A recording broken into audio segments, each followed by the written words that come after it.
Mesdames et messieurs, bienvenue dans Écho du Palais Toumaï, votre magazine grand format consacré à l'actualité présidentielle, aux grandes décisions nationales et aux échos du terrain. Dans ce 8e numéro, nous parlerons de coopération, du sport, de l'énergie et de l'eau. Prenez place, ouvrez grand les yeux et tendez bien les oreilles.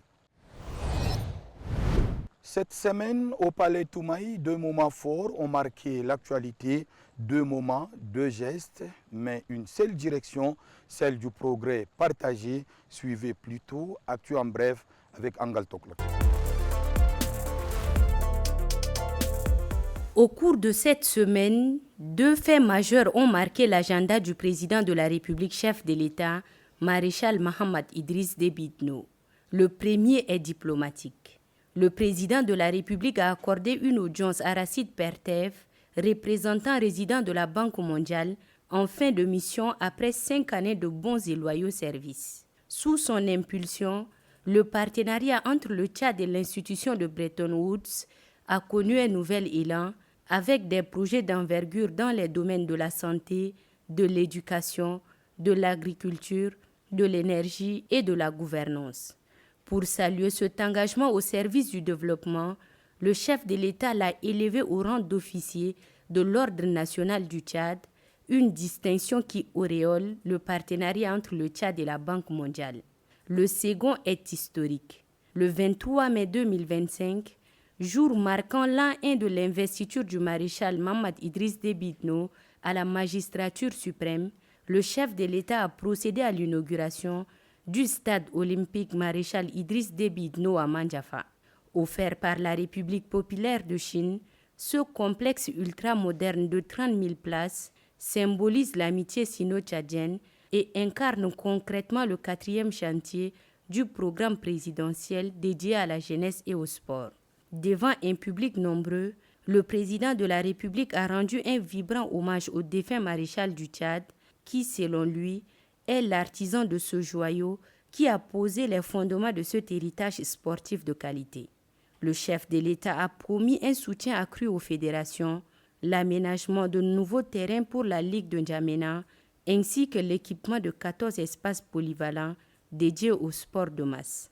De la diplomatie au développement, en passant par la coopération internationale à l'investissement dans la jeunesse, le président de la République, chef de l'État, maréchal Mohamed Idriss Déby Itno, confirme sa vision, celle de bâtir un pays plus grand, plus fort, plus uni et résolument tourné vers l'avenir. Coopération renforcée, jeunesse valorisée, vision concrétisée, le Palais Toumaï a donné cette semaine des signaux forts, mais derrière chaque action, il y a une ligne politique, une direction claire et une vision affirmée. Et justement, qui mieux que le secrétaire général du mouvement patriotique du salut MPS, parti qui a porté le candidat devenu chef de l'État pour nous dresser le bilan politique de cette première année du mandat du président de la République. Aziz Mamad Saleh est avec nous dans la rubrique Regard d'expert. La première année du mandat a été en réalité une année d'abord très politique pour un certain nombre d'organisations d'élections. Ça fait 6 élections en un peu plus d'1 an, ce qui est extraordinaire. De toutes les institutions prévues par la Ve République, le Conseil économique, social et environnemental, la seule qui reste, c'est la Haute Cour de justice. C'est pour vous dire le pas de géant qu'en termes institutionnels, non seulement il y a eu le retour à l'ordre constitutionnel, mais il y a aussi le retour à l'ordre institutionnel avec un certain nombre de grandes institutions qui ont été mises en place pour permettre à ce que nous puissions maintenant décliner le programme politique du chef de l'État. Avant, nous n'avions que 42 communes. Maintenant, nous sommes à 124. C'est un changement radical pour permettre à ce que la démocratie à la base puisse également se mettre en œuvre. Et dans ce sens-là, bien évidemment, en termes toujours institutionnels, organisationnels, il y aura un grand forum que le gouvernement est en train de préparer sur la décentralisation pour essayer de délimiter le rôle de chacun, les attributs de chacun, quelles sont les ressources matérielles, financières qui doivent être mises à disposition de celles-ci, et mieux encore, la question de la fonction publique territoriale, qui est un enjeu fondamental et pour lequel le gouvernement est à pied d'œuvre, et je suis sûr qu'avec cette réforme, c'est le Tchad qui va profondément être changé. là où les Tchadiens nous attendent, c'est sur la question du développement. Ça, il faut le reconnaître. Et le développement a besoin d'avoir un axe prioritaire, et qui est l'axe numéro 1, c'est la question de la paix et de la sécurité. Sans paix, sans sécurité, il n'y a pas de développement. Nous ne pouvons que nous réjouir de pouvoir garder la paix dans notre sein, la libre circulation des personnes et des biens. Je crois que ça, c'est un enjeu majeur. En tant qu'ancien ministre des Infrastructures, je ne peux pas ne pas citer les infrastructures. C'est un axe majeur pour un pays aussi grand que le nôtre. Je voulais parler des 1200 km de routes qui actuellement sont en train d'être bitumées. Vous voyez tous les jours les chantiers au niveau de N'Djamena, mais pas que. Au niveau des différentes provinces, 1200 km, le gouvernement bouge. Le secteur de l'eau est essentiel. Il y a beaucoup d'actions quotidiennement, vous le voyez sur le terrain, en termes d'énergie, en termes de châteaux d'eau. Et je crois que c'est cette dynamique-là qu'il faut essayer de retenir. Mais je voudrais aussi dire qu'un bilan, c'est sur une durée. Vous avez un mandat de 5 ans. Au bout de 3 mois, 6 mois, vous ne pouvez pas dire qu'est-ce que vous avez déjà pu faire. C'est toute une planification. Quand nous aurons le plan national de développement qui, d'ici la fin de l'année ou début de l'année prochaine, va se réaliser, ça va être un enjeu majeur parce qu'il y aura un repositionnement des acteurs en termes de développement. Nous, au niveau du MPES, ayant gagné les élections, beaucoup de nos cadres se disaient ou espéraient que ce soit une gestion de vainqueurs. En réalité, il n'en est rien. Quand vous voyez le gouvernement, vous avez presque une dizaine de partis politiques qui sont représentés. Vous voyez les institutions, et les politico-militaires, ils sont dans toutes les institutions. C'est ça en réalité le changement de cap, l'inclusivité. Il faudrait que tout le monde puisse trouver sa part dans le cadre. Il faut maintenant une meilleure gestion. Et vous voyez un petit peu la montée en créneau de l'AILC. L'axe majeur, c'est qu'il faut une meilleure gestion. Il faut qu'il y ait une meilleure transparence dans le cadre. Il faut que les indicateurs de suivi et évaluation puissent être mis en place. Le président insiste dessus. Donc je crois qu'il y a une méthode nouvelle, inclusive, ouverte, qui permettra, en notre sens, de pouvoir changer le cap. La priorité au niveau du mouvement, c'est d'abord, en notre sein, d'avoir un nouvel axe d'intervention pour qu'il y ait plus de lisibilité, plus de transparence dans notre sein. En termes de gestion de ressources humaines, c'est le plus grand parti du Tchad. Il faut qu'à notre sein, nous fassions notre mieux pour qu'il y ait une meilleure gestion humaine. Donc le MPS va être l'organe qui va contrôler ces militants pour leur donner un certain nombre d'axes d'intervention. Si vous avez la confiance du MPS qui vous a porté pour être maire, vous devez avoir une bonne gestion en étant proche des populations. La deuxième impulsion, c'est de dire qu'il faille pouvoir, dans notre sein, mettre la question toujours débattue, mais pas assez, à mon sens, mettre en place, de l'homme ou de la femme qu'il faut à la place qu'il faut. Ça demande toute une révolution et ça demande beaucoup de temps. Pour que d'abord, il y ait à notre sein une sorte de classement, d'enregistrement de tous les cadres du MPS, où qu'ils se trouvent, et que lorsqu'il y a des positionnements à faire, que ce soit en fonction de cela et non pas seulement des connaissances, des proximités, parce que ça c'est trop subjectif, qu'il y ait de l'équité, qu'il y ait de la justice dans ce positionnement, et ça permettra la meilleure façon au MPS de pouvoir impulser un souffle nouveau et d'aider le président dans le cadre de la mise en œuvre de son programme politique.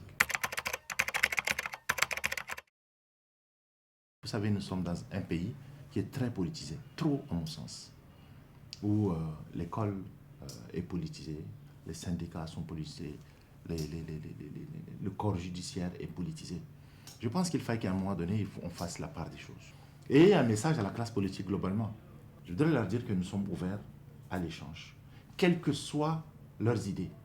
On a cette chance, le président de la République nous a laissé la latitude de rentrer dans un nouveau cadre de concertation des partis politiques. Nous avons beaucoup échangé depuis 2 semaines et il est ouvert, ce cadre.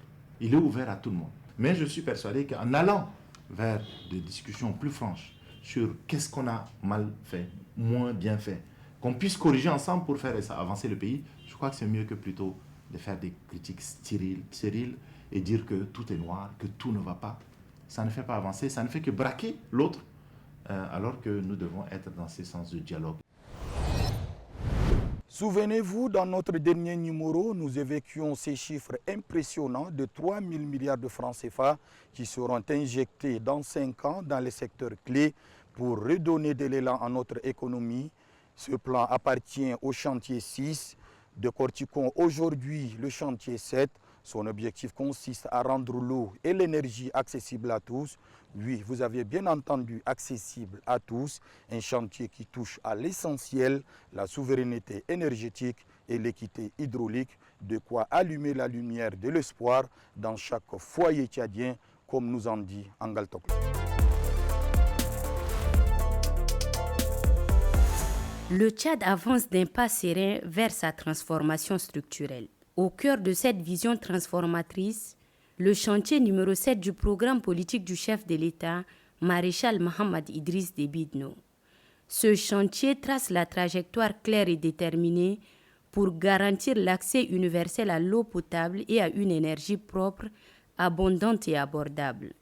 L'eau et l'énergie sont deux secteurs vitaux et stratégiques dont la réalisation concourt à la justice sociale, à la souveraineté économique et donc à l'émergence du pays. J'envisage un Tchad où l'électricité propre, abondante et accessible devient le moteur de notre développement et où l'accès à l'eau doit devenir un droit universel, a affirmé le chef de l'État avec force, clarté et sans ambages. Dans un monde en mutation, où l'énergie devient un enjeu de puissance et d'équilibre, le Tchad ne peut rester à la traîne. Le président de la République entend faire de la souveraineté énergétique le socle de l'émergence nationale. Cela commence par la valorisation stratégique des ressources fossiles dont recèle le pays. Ces ressources ne doivent plus être simplement destinées pour l'exportation brute, mais désormais dans une logique de transformation et d'optimisation pour plus de revenus au bénéfice du peuple tchadien. Dans le secteur de l'eau potable, la vision du chef de l'État est d'assurer une couverture totale en eau potable d'ici 2030, ce qui passe par des investissements massifs dans les infrastructures hydrauliques et la réalisation des adductions d'eau existantes. Un an seulement après le lancement du chantier numéro 7, le Tchad amorce une véritable révolution silencieuse. L'accès à l'eau potable et à l'énergie pour tous, un pari audacieux, est désormais bien engagé, porté par une volonté politique ferme et des investissements stratégiques. L'eau n'est plus un luxe. Le gouvernement a déclenché un programme sans précédent de réalisation et de réhabilitation d'infrastructures hydrauliques dans tout le pays. Grâce aux actions menées, des millions de Tchadiens, notamment en milieu rural, accèdent enfin à l'or bleu. Des réalisations majeures dans le secteur de l'eau, palpables à travers le territoire national, où des châteaux, adduction d'eau potable, mini-châteaux, puits pastoraux et forages ont été mis en service, touchant des zones autrefois marginalisées. À cela s'ajoutent d'autres travaux en cours dans une dizaine de villes pour la construction de nouveaux châteaux d'eau et d'extension de réseaux. Côté énergie, les réalisations sont aussi spectaculaires. La vision du chef de l'État, qui entend faire de l'électricité un levier de développement, de souveraineté et de transformation industrielle, est en train de se concrétiser.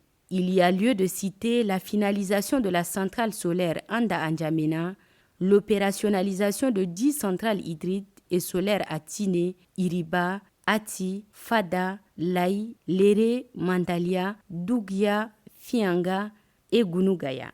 La modernisation des centrales de Bongor et Biltine, la remise en marche de 10 générateurs de la SNE injectant 57 MW supplémentaires, l'installation de 9000 lampadaires solaires sur les 10 000 prévus à N'Djamena, la distribution de milliers de kits solaires et l'acquisition de 54 400 compteurs intelligents. Ce bilan impressionnant, en seulement une année, démontre la volonté inébranlable du chef de l'État de garantir à ses compatriotes l'accès à l'eau et à l'énergie. Avec une approche inclusive, durable et orientée vers les résultats, le chantier numéro 7 incarne une transformation en profondeur du pays.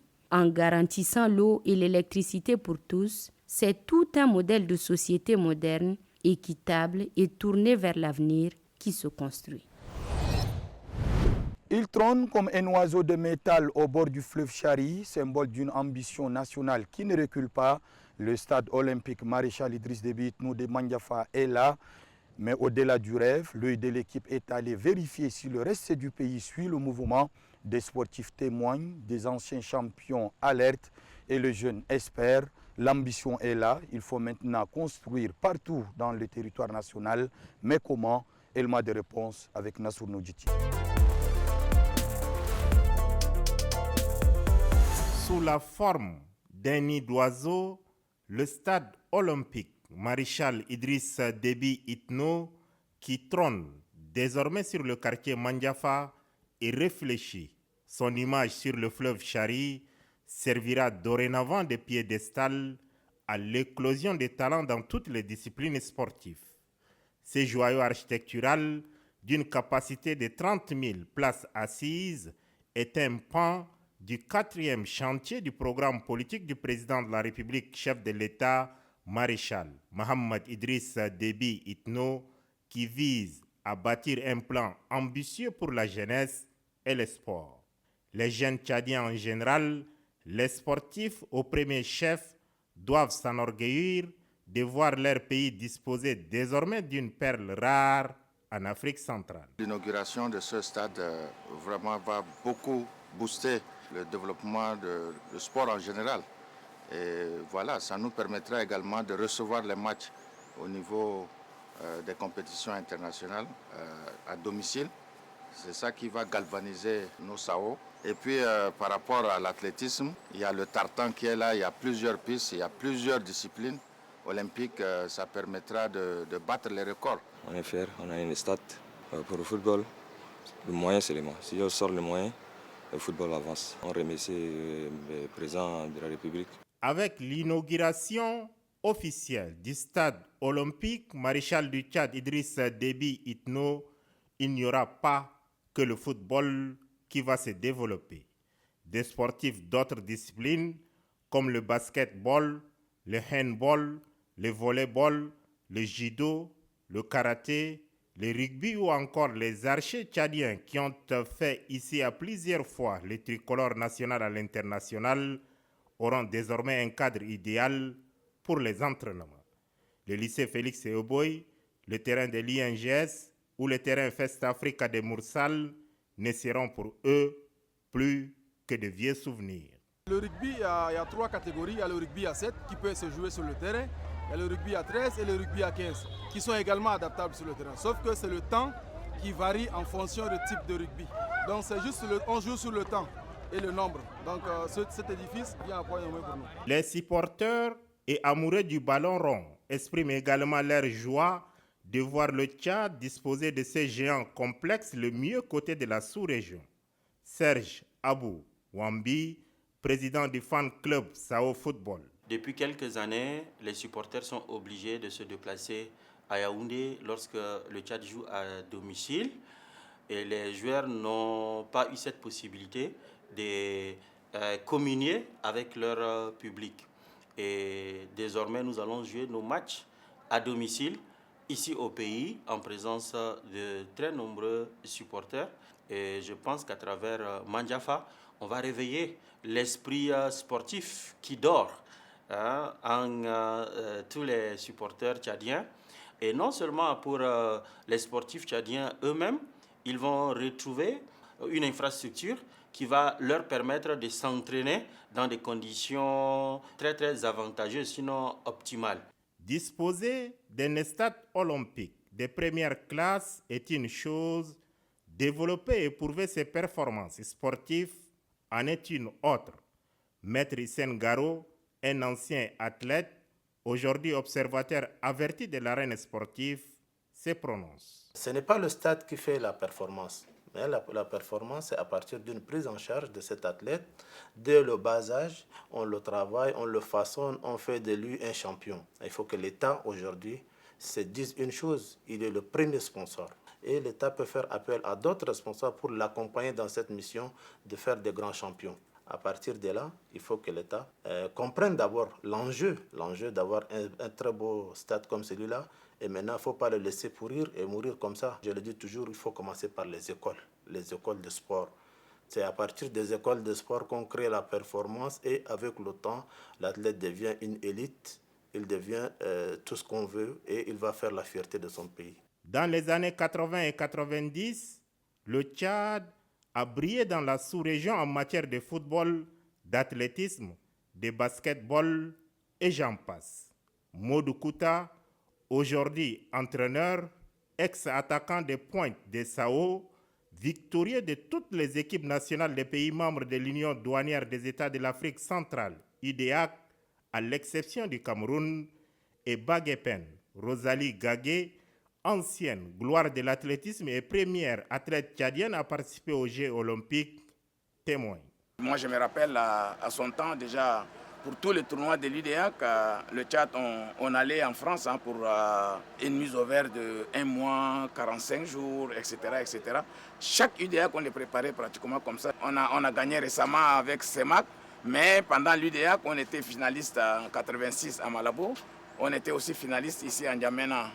Malheureusement, on a perdu. C'était vraiment c'était la grande équipe avec vraiment un spectacle que tous les Tchadiens ont apprécié. L'IDEAC, pour nous avant, c'était notre Coupe du Monde. Dans les années 90, nous étions des athlètes plutôt motivés, sans les moyens. Cet amour pour le sport n'existe pas aujourd'hui avec les jeunes d'aujourd'hui. Donc, c'est une occasion également pour moi de lancer un appel ici à nos autorités, d'investir un peu partout dans les fédérations pour que nous puissions avoir des championnes et des champions. La promotion du sport en général et du football en particulier passe certes par la mise à disposition des infrastructures sportives.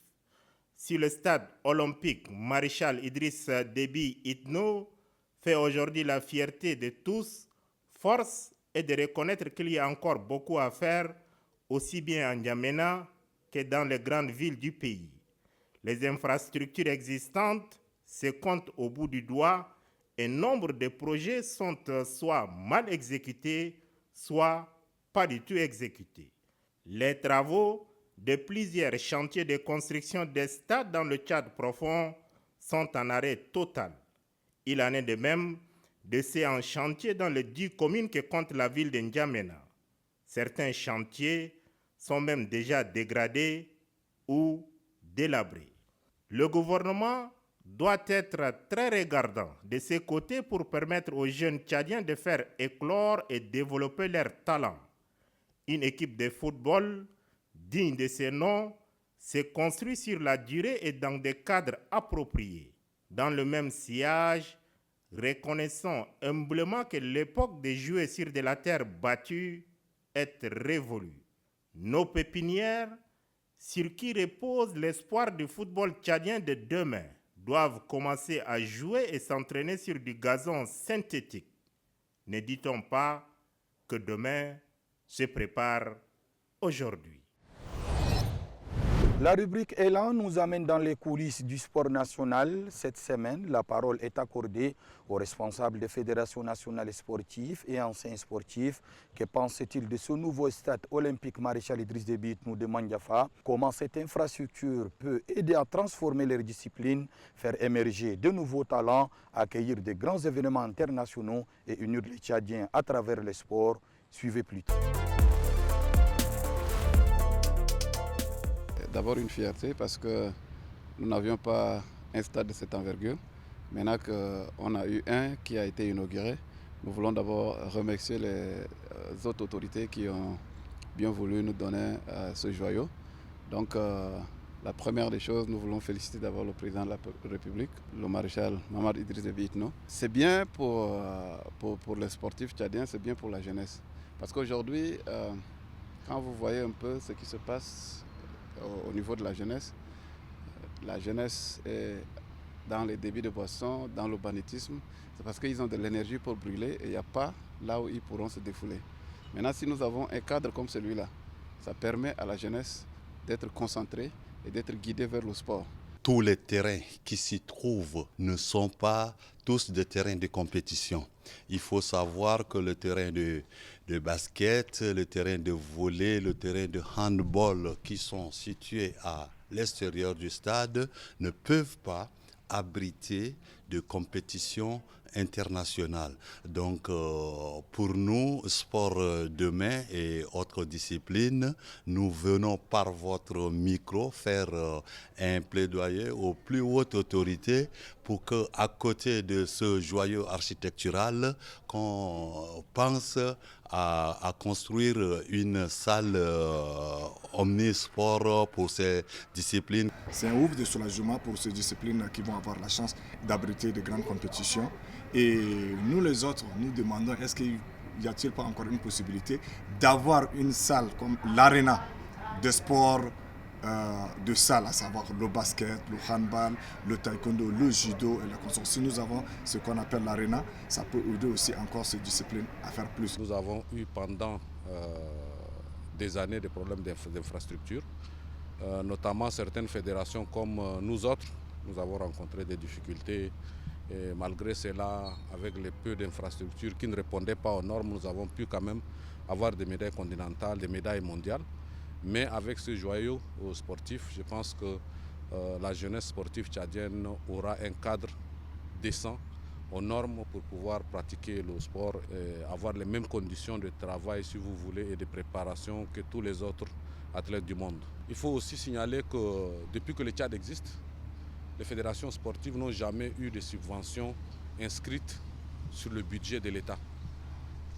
Aujourd'hui, toutes les fédérations ont des lignes budgétaires inscrites dans le budget général de l'État. C'est une innovation, c'est une première et je pense que cela va amener le sport à mieux se développer. Voilà qui referme ce 8e numéro d'Écho du Palais Toumaï. Rendez-vous dans un prochain numéro pour suivre, analyser et comprendre les grandes lignes de l'action présidentielle. D'ici là, portez-vous bien, restez connectés et à très bientôt.